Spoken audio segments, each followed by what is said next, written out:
ನಮಸ್ಕಾರ. ಈ ವರ್ಷದ ವಿಶೇಷವಾಗಿ ಏನಪ್ಪ ಅಂತಂದರೆ ಶನಿ ಮಹಾತ್ಮನ ಒಂದು ದೃಷ್ಟಿ ಇರುವಂತಹ ಈ ವರ್ಷ ಏನಾಗುತ್ತೆ, ನೀವು ಧರ್ಮದಿಂದ ನಡೆದರೆ ನಿಮಗೆ ಗೆಲುವು ಗ್ಯಾರಂಟಿ. ಅಧರ್ಮ ಮಾಡಿದರೆ ಇದೇ ವರ್ಷ ಅಂತ್ಯದವರೆಗೇನೋ ಸರ್ವನಾಶ ಆಗೋದು ಮಾತ್ರ ಗ್ಯಾರಂಟಿ. ಈಗ ನಿಮಗೆ ಇದನ್ನು ಒಂದು ಕತೆ ಮುಖಾಂತರ ವ್ಯಕ್ತಪಡಿಸೋಕ್ಕೆ ಹೇಳೋಕ್ಕೆ ಇಷ್ಟಪಡ್ತೀನಿ. ಒಂದೂರಲ್ಲಿ ಒಂದು ಮನೆಯಲ್ಲಿ ಅಣ್ಣ ಇದ್ದಂತೆ, ಮತ್ತು ತಂಗಿ ಇಬ್ಬರು ಇದ್ರಂತೆ, ಮತ್ತು ತಂಗಿಗೆ ಸಂಬಂಧಪಟ್ಟಂತಹ ತಂಗಿ ಮಕ್ಕಳು ಇದ್ದರು, ತಂಗಿಯ ಗಂಡ ಇದ್ದ, ಮತ್ತು ತಂಗಿಗೆ ಸಂಬಂಧಪಟ್ಟಂತಹ ತಂಗಿ ಕುಟುಂಬ ಒಂದೊಂದು ಇತ್ತು.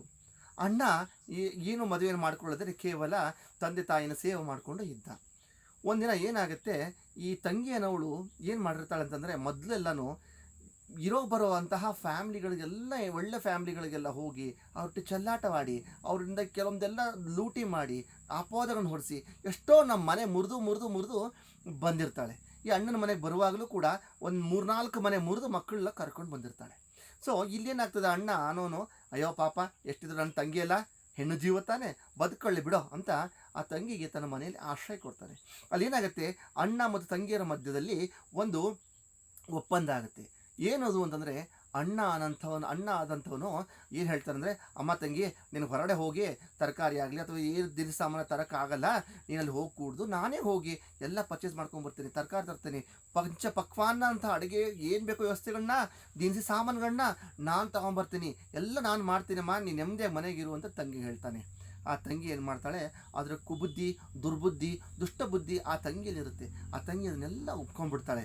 ಆ ತಂಗಿ ಅಣ್ಣನಿಗೆ ಏನು ಹೇಳ್ತಾಳೆ, ಅಣ್ಣ ನೀನು ಆ ಊಟದೆಲ್ಲ ವ್ಯವಸ್ಥೆ ನೀನು ಮಾಡೋ, ನಾನೇನು ಮಾಡ್ತೀನಿ ಅಂದರೆ ಮಟೀರಿಯಲಿಸ್ಟಿಕ್ ವಸ್ತುಗಳು ಅಂದರೆ ಸೋಫಾ ಆಗಲಿ, ಫ್ರಿಜ್ ಆಗಲಿ, ಟಿ ವಿ ಆಗಲಿ, ಅಥವಾ ಒಂದು ಬಟ್ಟೆಗಳಾಗಲಿ, ಉಡುಗೆ ಬಟ್ಟೆಗಳಾಗಲಿ, ಅಂದರೆ ಮಟೀರಿಯಲಿಸ್ಟಿಕ್ ಆಗಿರುವಂತಹ ವಸ್ತುಗಳನ್ನು ನಾನು ತಗೊಂಬರ್ತೀನಿ ಅಂತ ಆ ತಂಗಿ ಒಪ್ಕೊಂಡ್ಳು.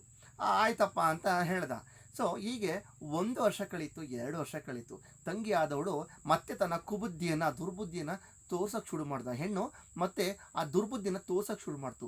ಯಾವ ಥರ ದುರ್ಬುದ್ಧಿ ತೋರ್ಸೋಕ್ಕೆ ಶುರು ಮಾಡಿದ್ಲು ಅಂತಂದರೆ, 4-6 ಜನಕ್ಕೆ ಕರೆದ್ಬಿಟ್ಟು ಹೇಳೋದು, ಅಯ್ಯೋ ನೋಡ್ರಿ ನಮ್ಮ ಅಣ್ಣ 2 ವರ್ಷದಿಂದ ಏನೂ ಮಾಡ್ತಾಯಿಲ್ಲ, ನಾನೇ ತಂದು ಹಾಕಿ ತಿಂತಾ ಇದ್ದಾನೆ, ನನ್ನ ಮನೇಲಿ ಹಾಗೇನೇ ಬಿದ್ದಿದ್ದಾನೆ, ನೋಡ್ರೋ ಬರ್ರೋ ಈ ಸೋಫಾ ತೊಗೊಂಡಿದ್ದು ನಾನೇ, ಟಿ ವಿ ತೊಗೊಂಡಿರೋದು ನಾನೇ, ಮತ್ತು ಫ್ರಿಜ್ ತೊಗೊಂಡಿರೋದು ನಾನೇ, ಎಲ್ಲ ತೊಗೊಂಡಿರೋದು ನಾನೇ ಅಂತ ಆ ಹೆಂಗಸ್ ಏನು ಮಾಡ್ತಾಳೆ, 10-6 ಜನ ಮುಂದೆ ಹೇಳ್ಕೊಂಡು ಶುರು ಮಾಡ್ತಾಳೆ. ಅಣ್ಣ ಆದಂಥವ್ನು ಬರ್ತಾನೆ, ಅಲ್ಲಿ ಅಣ್ಣ ಆದಂಥವ್ನು ಒಪ್ಪಂದ ಏನಾಗಿರುತ್ತೆ, ಊಟಕ್ಕೆ ಹಾಕೋದು. ಅದು ಊಟಕ್ಕೆ ಹಾಕೋದು ಏನಾಗುತ್ತೆ, ಬೆಳಗ್ಗೆ ಊಟ ಮಾಡ್ತಾರೆ, ಜೀರ್ಣ ಆಗಿ ಹೋಗ್ತಾ ಇರುತ್ತೆ. ಅದಕ್ಕೆ ಯಾವುದು ಕೂಡ ಲೆಕ್ಕಾಚಾರ ಎಲ್ಲ, ಯಾರು ಅದನ್ನು ನೋಡಲ್ಲ. ಅದು ತಂಗಿ ಮಾಡಿರೋದು ಹೇಗಿತ್ತು ಅಂತಂದರೆ 10-6 ಜನಕ್ಕೆ ಕಾಣುವಂಗಿತ್ತು. ಅದರಿಂದನೇ ಇವಳು ಏನು ಮಾಡ್ತಿದ್ಲು ಅಂದರೆ, ಚಿಕ್ಕದಾಗಿನೂ ಅಣ್ಣನಿಗೆ ಟೀ ಕುಡಿಸಿದ್ರು ಅದನ್ನು ಒಂದು ರೆಕಾರ್ಡ್ ಮಾಡಿಡೋದು, ಮತ್ತು ಅಣ್ಣನಿಗೆ ಗಾಡಿ ಪೆಟ್ರೋಲ್ ಹಾಕ್ಸಿದ್ರು ಕೂಡ ಅದನ್ನು ರೆಕಾರ್ಡ್ ಮಾಡಿಡೋದು, ಅಣ್ಣನಿಗೆ ಚಪ್ಪಲಿ ತಂದು ಕೊಟ್ಟರು ಕೂಡ ಅದನ್ನು ರೆಕಾರ್ಡ್ ಮಾಡಿಡೋದು. ಸೊ ಅಣ್ಣನಿಗೆ ಬೇಕಾದಂಥ ಮಟೀರಿಯಲಿಸ್ಟಿಕ್ ಅಂದರೆ ಅವನಿಗೆ ಪಾದರಕ್ಷೆ ಆಗಲಿ, ಅವನ ಚಪ್ಪಲಿ ಆಗಲಿ, ಅವ್ನು ಯಾವುದೋ ಒಂದು ಡೈಲಿ ಮಟೀರಿಯಲಿಸ್ಟಿಕ್ ಒಳಗೂ ಕೂಡ ಅವ್ರು ರೆಕಾರ್ಡ್ ಮಾಡಿ ಇರ್ತಾ ಇದ್ಲು ಬ್ಯಾಂಕ್ ಟ್ರಾನ್ಸಾಕ್ಷನ್ ಮುಖಾಂತರ. ಅದೇನಾಗುತ್ತೆ, ಇಲ್ಲಿ ಅಣ್ಣ ಮಾಡಿರುವಂತಹ ಸೇವೆ, ಅಣ್ಣ ಮಾಡಿರುವಂತಹ ದೇಣಿಗೆ ಆ ಜನಗಳಿಗೆ ತೋರಿಸ್ಕೊಳಕ್ಕಾಗ್ತಾ ಇರೋಲ್ಲ. ಯಾಕೆ ಹೇಳು, ಅದು ಏನಾಗುತ್ತೆ, ಅದು ಅಣ್ಣ ತಂಗಿಯರ ಮಧ್ಯದಲ್ಲಿರುವಂಥ ಒಪ್ಪಂದ, ಅಣ್ಣ ತಂಗಿಯರ ಮಧ್ಯದಲ್ಲಿರುವಂಥ ಅಂಡರ್ಸ್ಟ್ಯಾಂಡಿಂಗು.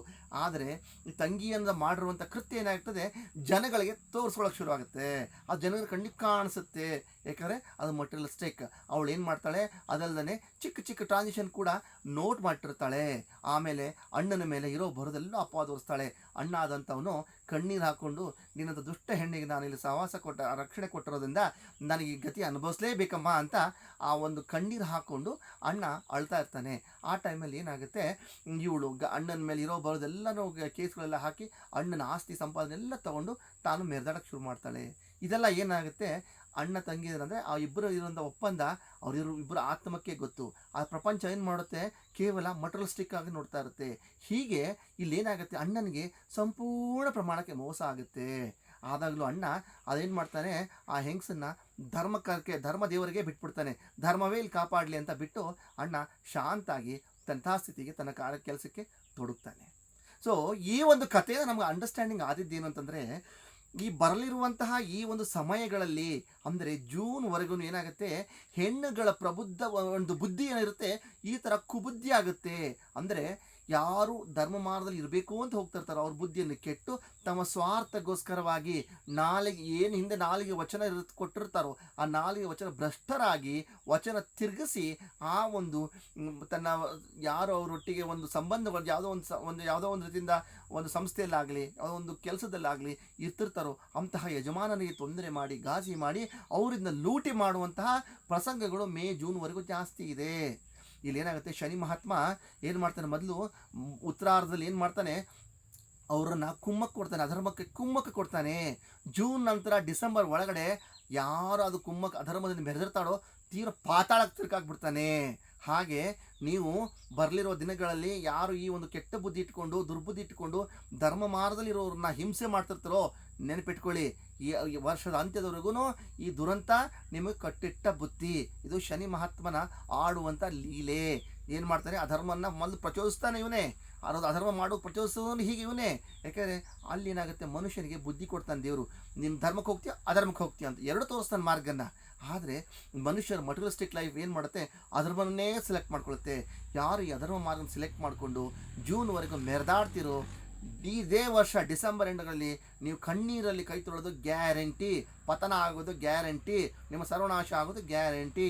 ಅದಕ್ಕೆ ನಾನು ಮುಂದೆ ಚೇತಾವಣೆ ಕೊಡ್ತಾ ಇದ್ದೀನಿ. ಈ ಎಷ್ಟೋ ಜೂನ್ವರೆಗೂ ಸುಮಾರು ಜನಗಳಿಗೆ ಅಧರ್ಮದ ಮಾರ್ಗದಲ್ಲಿ ಪ್ರೇರೇಪಣೆ ಜಾಸ್ತಿ ಸಿಗ್ತಾ ಇರುತ್ತೆ. ನೀವು ನಿಮ್ಮ ಬುದ್ಧಿಯನ್ನು ಕೈಯಲ್ಲಿ ಇಟ್ಕೊಂಡು ನೀವು ಜೀವಿಸಿದ್ದೇ ಆದರೆ, ನೀವು ವ್ಯವಹಾರ ಮಾಡಿದ್ದೇ ಆದರೆ ನೀವು ಮುಂಬರುವ ದಿನಗಳಲ್ಲಿ ಯಶಸ್ಸನ್ನು ಕಾಣ್ತೀರಾ. ಯಾಕೆಂದರೆ ನಿಮ್ಮ ಬುದ್ಧಿ, ನೀವು ತೊಗೊಂಡ ಡಿಸಿಷನ್ನೇ ನಿಮ್ಮ ಮುಂದಿನ ಜೀವನಕ್ಕೆ ಕಾರಣವಾಗಿರುತ್ತೆ.